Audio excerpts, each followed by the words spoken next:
Nous voilà déjà arrivés à la dernière semaine de notre MOOC. Et cette semaine va être consacrée à la communication. La communication est indispensable à toute entreprise.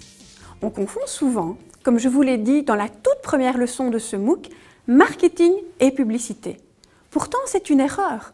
La publicité n'est qu'une des formes de communication qui n'est elle-même qu'une des décisions marketing.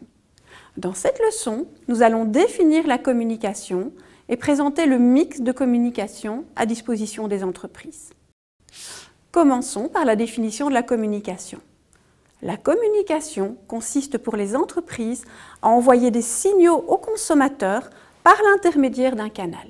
Les signaux, tout comme les canaux, sont divers. Le schéma que nous découvrons à l'écran nous montre que le processus de communication passe par des phases d'encodage et de décodage du message et par des étapes de feedback et de réponse. De plus, des sources de bruit peuvent être présentes dans tout le processus, par exemple la communication d'un concurrent. Et l'entreprise doit s'employer à contrôler au maximum ces sources de bruit. Enfin, un feedback sur la communication est indispensable afin d'en améliorer l'efficacité. Les différents outils de communication disponibles à l'entreprise pour communiquer vis-à-vis de ces différents publics constituent ce qu'on appelle le mix de communication. Et ce mix est très varié. Et je vous propose de passer en revue les différents éléments de ce mix. On va distinguer la communication hors média et la communication média. La communication média est une communication de masse, unilatérale, conçue pour soutenir directement et indirectement les activités de l'entreprise.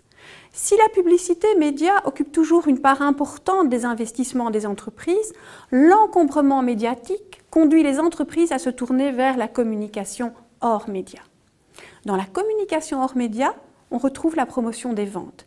C'est l'ensemble des stimulants à court terme qui ont pour but de créer un changement de comportement immédiat. Elle inclut les réductions de prix, les produits en plus, les coupons, les cadeaux, les mises en tête de rayons, etc. Elle va temporairement renforcer la publicité et le travail de la force de vente. La force de vente, les vendeurs, est une forme de communication sur mesure, personnelle et bilatérale, conçue pour inciter le client à une action immédiate. Les trois outils suivants relèvent de la communication hybride, à savoir ces formes de communication où l'intention persuasive est cachée. Les relations publiques et les relations presse visent à instaurer un climat de confiance entre l'entreprise et ses publics afin d'obtenir un soutien pour les activités.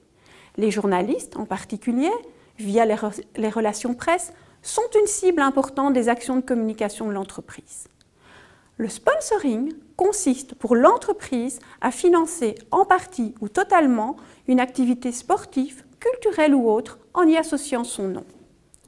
Quand il s'agit de soutenir financièrement un programme TV, on va parler de parrainage.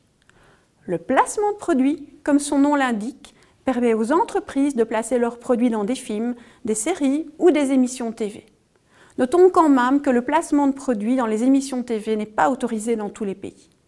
Enfin, les foires et salons ou toute autre forme de communication directe comme le télémarketing, les présentations personnelles, font également partie des formes de communication disponibles pour une entreprise.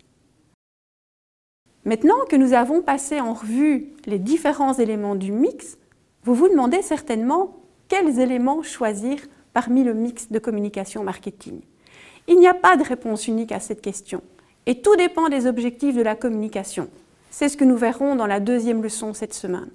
Mais aussi de toute une série de variables telles que la catégorie de produits, la cible ou le budget, pour n'en citer que quelques-unes. Les entreprises vont généralement utiliser une combinaison des éléments du mix en tentant d'intégrer leur message via ces différents outils. En effet, la tendance est actuellement à la communication multicanale intégrée, à savoir un seul et unique message, quel que soit l'outil de communication utilisé.